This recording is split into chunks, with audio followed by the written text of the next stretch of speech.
ఇలా ఏడాది తరువాత మాజీ ఎమ్మెల్యే పెద్దారెడ్డి తాడిపత్రిలోని తన ఇంటికి వచ్చారు.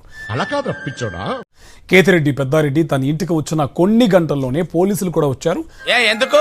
ఆంక్షల పేరుతో పెద్దారెడ్డిని అరెస్ట్ చేశారు. నా ఇంటికి నేను వస్తే తప్పేంటని పెద్దారెడ్డి ప్రశ్నించినా పోలీసులు ఏమాత్రం పట్టించుకోలేదు. బాబు కానిస్టేబుల్ నన్ను ఎవరనుకుని అరెస్ట్ చేశారండి? కేతిరెడ్డి పెద్దారెడ్డిని రహస్య ప్రాంతానికి తరలించారు పోలీసులు. ఇలాంటి స్కీములు పెట్టకండి రా, అసలే సుఖ సంసారం లేనోండి, సుఖంగా బతకనివ్వండి రా.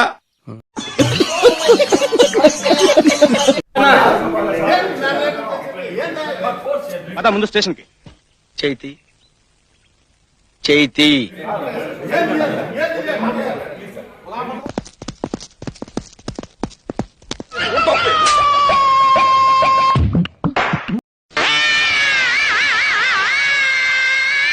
అందరి ముందు పరిగిపోయిందిగా, ఇంకెలా తలెత్తుకుంటాం?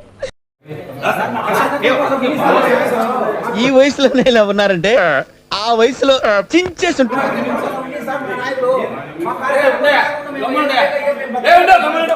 జేమ్స్ మనీ ఇదా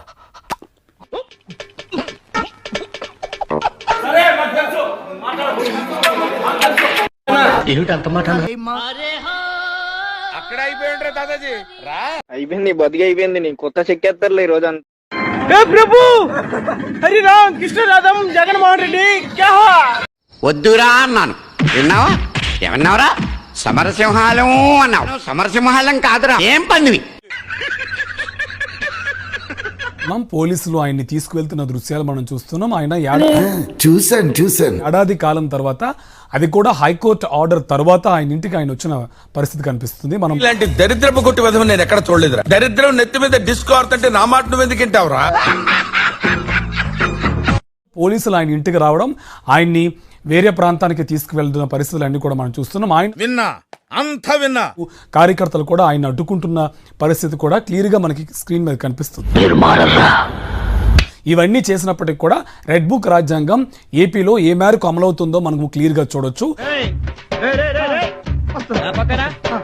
నాకైతే కోర్టు ధిక్కారం కింద వీళ్ళు ఏం చేసుకున్నా కూడా ప్రభాకర్ రెడ్డి చెప్తేనే మేము పనిచేస్తామనే పరిస్థితి.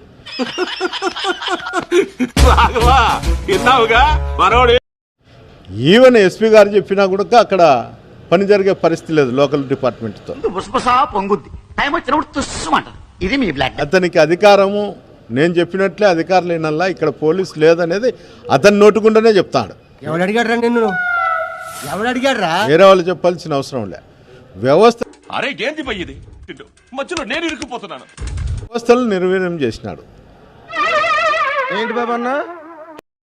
అయ్యా నువ్వు అక్కడ అభివృద్ధి వైపు లేకపోతే ఏదన్నా కానీ సంక్షేమం ఇంకోటి చూడండి అంటే, ఒరే అన్న రూల్స్ పెడతారు, ఆయన ఫాలో అవ్వరు, కానీ మనం ఫాలో అవ్వాలి.